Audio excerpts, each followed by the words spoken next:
तुमरुका जी से कहा, तुमरुका जी सुंदर प्रसंगों में 12 ज्योतिर्लिंग का स्मरण कर, 12 ज्योतिर्लिंग का स्मरण। जैसे 9 तारीख से परसों से 1 बजे रायपुर में कथा है, ऐसे ही 24 तारीख से 24 नवंबर से 30 नवंबर तक इंदौर में संजय जी शुक्ला मित्र मंडली कथा करा रही है।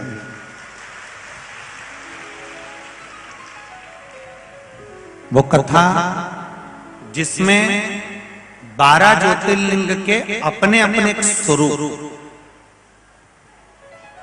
और उस स्वरूप में भी हमें ये श्रवण करना है कि दशरथ जी महाराज के घर में राम जी का अगर प्रागट्य हुआ तो वो प्रागट्य का कारण क्या था। ये 12 ज्योतिर्लिंग के प्ररूप में स्वरूप में हमें मिलता है कि दशरथ जी ने शिव जी की आराधना कितनी करी, नंद बाबा ने भगवान कृष्ण को पाने के लिए शिव जी की आराधना कितनी करी, क्यों देवकी मैया के गर्भ से प्रकट होने के बाद यशोदा जी की गोद में भगवान कृष्ण खेले। ये कहीं ना कहीं शंकर भगवान की कुछ ना कुछ लीला है। ये सारी लीलाओं को अपन 24 तारीख वाली जो कथा रहेगी इंदौर में, जितने इंदौर वासी हैं सबको बहुत बहुत शुभकामनाएं कि आपके नगर में कथा हो, उसको श्रवण करो, आनंद।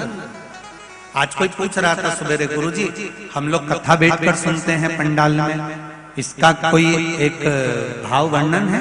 क्यों नहीं। स्कंद पुराण में तीर्थों का वर्णन करते हुए कहा, जैसे हजारों हजार तीर्थों का स्नान का जो फल प्राप्त होता है, वही फल जैसे हम भागवत कथा श्रवण करते हैं किसी भी पंडाल में बैठकर, तो वो पंडाल नहीं होता, वो ब्रज धाम होता है। राम कथा श्रवण करते हैं तो वो अयोध्या होती है। उसी तरह शिव महापुराण की कथा जिस पंडाल में बैठकर हम श्रवण करते हैं, ये पंडाल नहीं होता। 7 दिन 5 दिन के लिए कोई आपसे फोन पर पूछे कि तू कहाँ बैठी है, तो कह देना मैं कैलाश मानसरोवर में बैठी हूँ, कथा सुन। ये कैलाश मानसरोवर है। मानसरोवर में जल भरा होता है या मानस भरे हुए? यहां भी तो भरा हुआ है मानव से, मनुष्यों से। जहां देखो सागर सा ही नजर आता है मनुष्य शरीर। तो ये किस्मत वाले हो आप लोग और अपन सब, जो अपन लोग कैलाश मानसरोवर भले नहीं गए, पर इस कैलाश मानसरोवर में बैठकर कथा कर सकते हैं। जहां भी कथा होती है शिव पुराण, वो स्थान कैलाश मानसरोवर ही कहलाता है। उसकी कथा वहां बैठकर सुनना हो। कहा सोमनाथ जी का वर्णन करा प्रथम ज्योतिर्लिंग के रूप में। चंद्रमा को जो काया रोग हुआ, शिव जी ने उसको काया के रोग से मुक्त करा। शिव जी सोमेश्वर महादेव के रूप में विराजमान हुए। अगला वर्णन आता है श्री मल्लिकार्जुन का। कार्तिकेय बाबा जब रुष्ट होकर चले जाते हैं, माता पार्वती जी और शिव जी उनको मनाते हैं, तब भगवान श्री शैलम में मल्लिकार्जुन के रूप में विराजित होते हैं। अगला वर्णन आया है श्री महाकालेश्वर। दूषण नाम के राक्षस के लिए भगवान 84 रूप धारण कर कर दूषण नाम के राक्षस का संहार करते हैं। दूषण नाम के राक्षस का संहार। उज्जैन की पावन धरा पर दूषण नाम के राक्षस के संहार के लिए भगवान 84 रूप में विराजित होते हैं। आप और हम सब भाग्यशाली हैं जो 2023 में अगले वर्ष में शायद 4 अप्रैल से, 4 अप्रैल है ना इन उज्जैन का था, 4 अप्रैल से माँ छिप्रा के तट पर उज्जैन की पावन धरा पर शिव महापुराण की कथा श्रवण करेंगे और 84 महादेव की सुंदर यात्रा का आनंद लेंगे। सब डमरूधारी के साथ में पोटलाधारी तैयार है। 84 महादेव की यात्रा करते हुए 7 दिन की शिव पुराण की कथा मां छिपुरा के पावन तट पर श्रवण कर कर अपने जीवन को सार्थक बनाएंगे। आप और हम महाकाल बाबा ही करवा कर कथा करवाएंगे, वो ही सुनेंगे और वही बांचेंगे और वही कराएंगे। आगे वर्णन आया ओमकारेश्वर बाबा का, विंध्य नामक पर्वत जिसने बहुत घोर तप करा, ओम का नाद करता रहा, ओम का नाद उच्चारण करता रहा, तो नदी नर्मदा मैया भी ओम के रूप में वहां पर विराजमान हो गई।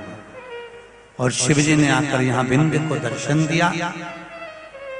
भगवान शिव विंध्य को कहते हैं, रे विंध्य सुन, सारे ज्योतिर्लिंग में मैं भले विराजमान होऊंगा, पर नर्मदा से गिरा हुआ 12 ज्योतिर्लिंग में केवल यही एक ज्योतिर्लिंग रहेगा, जिस ज्योतिर्लिंग में मैं स्वयं अपने संपूर्ण परिवार के साथ विराजमान रहूंगा, जो सुख देने वाला होगा, आनंद देने वाला। ऐसा ओंकारेश्वर का वर्णन किया। अगला वर्णन आता है श्री केदारनाथ का। नर नारायण ने तप कर कर शिव जी को पाया। फिर वर्णन आया है भीमाशंकर का, कुंभकर्ण की धर्म पत्नी करकटी, करकटी का पुत्र भीम, जिसने बदला लेने के लिए मंदिर तोड़वाए। शंकर भगवान ने आकर भीम का संहार करा। शिव जी भीमाशंकर के रूप में विराजमान हुए। अगला वर्णन आता है काशी विश्वनाथ। मनु शत्रुपा ने तप कर काशी में भगवान शिव को विराजमान करा। अगला वर्णन आया है त्र्यंबकेश्वर। गौतम बाबा पर गौ हत्या का दोष लगा।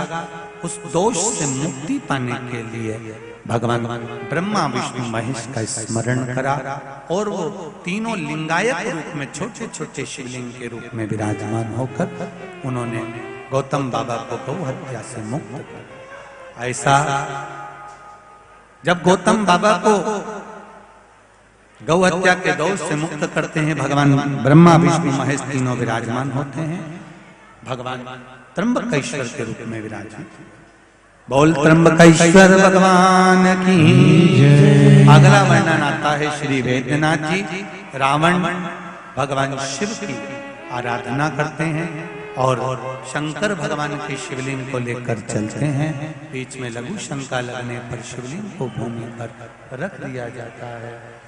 भगवान शंकर का शिवलिंग जब भूमि पर रखा, वो उठा नहीं। शिव जी वैद्यनाथ जी के रूप में विराजमान हो जाते हैं। अगला वर्णन आता है नागेश्वर। दारुक नाम के राक्षस के लिए भगवान नागेश्वर रूप धारण करते हैं और दारुक नाम के राक्षस का संहार करते हैं। मेरा निवेदन सभी माताओं से रहेगा या पुरुषों से रहेगा, स्वप्न में जब सांप ज्यादा दिखे या सर्प ज्यादा दिखते हो या कोई मरा हुआ ज्यादा दिखता हो, स्वप्न ज्यादा दिखते हो, मुर्दे दिखते हो, तो शिव पुराण की नागेश्वर शिवलिंग का जो वर्णन किया गया है उसमें कहा या तो पीपल का पत्ता या पान का पत्ता या कोई भी एक पत्ते पर नागेश्वर ज्योतिर्लिंग का स्मरण कर कर लाल चंदन से अगर सर्प अंकित कर कर बहते हुए पानी में शिवलिंग को छुआ कर विसर्जन कर दिया जाता है तो स्वप्न दिखना, नाग सांप दिखना बंद हो जाते हैं। नागेश्वर शिवलिंग का। अगला वर्णन है रामेश्वरम का। राम जी ने भगवान शंकर की स्थापना कर कर लंका पर चढ़ाई करना प्रारंभ करा था। शिव जी आनंद के साथ विराजित हुए थे, राम जी के द्वारा विराजमान हुए, इसलिए रामेश्वरम के रूप में विराजे। बोल रामेश्वरम भगवान की जय। अगला वर्णन करा है महाराज कृष्णेश्वर का। सुधर्म नाम के ब्राह्मण की 2 धर्म पत्नियां थी, सुदेहा और घुष्मा। संतान नहीं थी। घुष्मा के गर्भ से जब संतान हुई, पति सुधर्म ने कहा एक काम करो, ये संतान सुदेहा को दे दो। सुदेहा को संतान दे दो? हाँ। क्यों? घुष्मा ने पूछा तो कहा अगर सुदेहा को संतान दे दोगे, सुदेहा इस संतान को पाल पोस कर बड़ा कर लेगी। अगर तुम्हारे गर्भ से एक संतान हुई है तो एक संतान और हो जाएगी।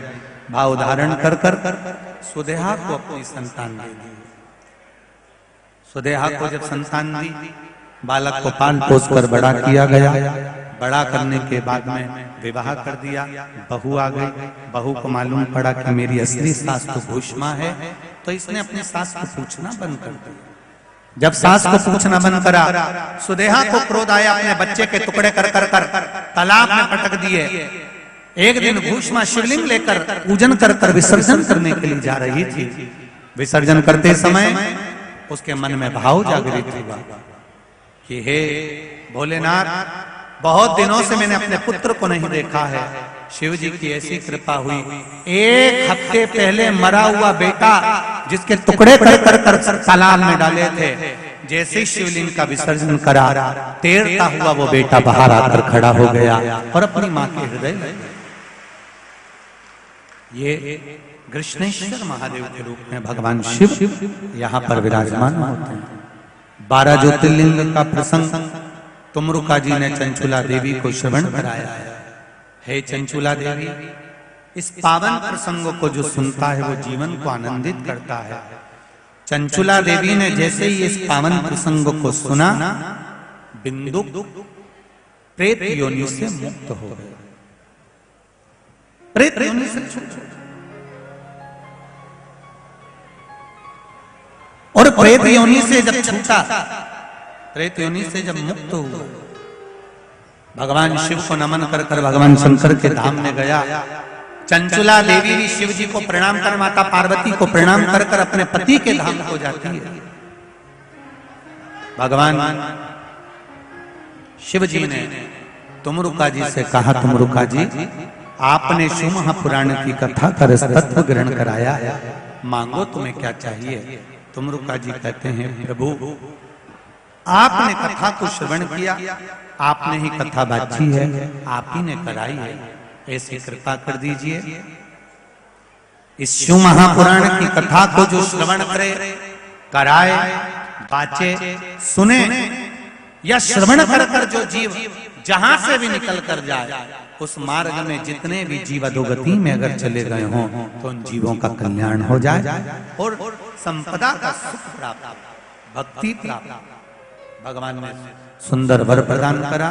शिव जी ने अपने मस्तक की बेलपत्र उतार कर शिव पोथी को समर्पित करी।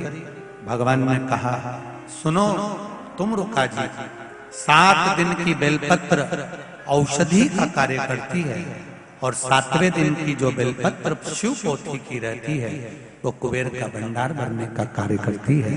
ऐसा वर देकर भगवान शिव शिव महापुराण को नमन करते हुए अपने मस्तक पर धारण करते हैं।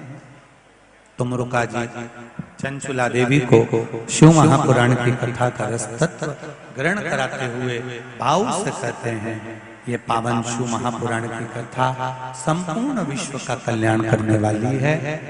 भीकन गांव में नागेश्वर महिला मंडल द्वारा ये जो कथा चल रही थी, संपूर्ण भीकन गांव के सभी निवासियों द्वारा, यहाँ के प्रशासन, पुलिस प्रशासन हो, चिकित्सा प्रशासन हो और जितने भी मंत्रीगण, नेतागण, राजनेता जितने भी हैं, उन सभी का सहयोग, एक एक छोटे से छोटे बच्चों का सहयोग, पास में लगे हुए ग्रामीण वासियों का सहयोग, सारी महिला मंडल, सारी संस्थाएं इस भीकन गांव के कार्यक्रम को सफल बनाने के लिए, शिव पुराण के लिए